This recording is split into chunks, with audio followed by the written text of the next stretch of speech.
how to find out if somebody added you back on Snapchat or not. Hi everyone, welcome back to our channel. In this episode, I'm going to walk you through the steps on how you can find out if someone added you back on your Snapchat.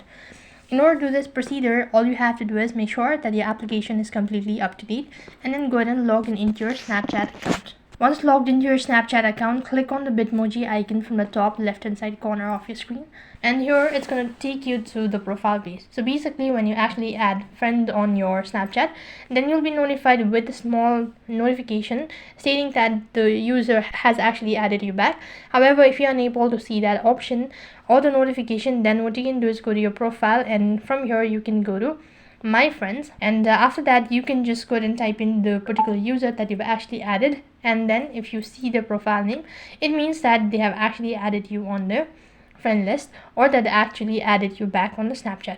Now you can start sending snap and messaging them, but if the name did not appear on your friend list, that means the person has not added you back. So that is all for this video. I hope the video was helpful. Make sure to like, share and subscribe to our channel. Thank you for watching. See you in the next video.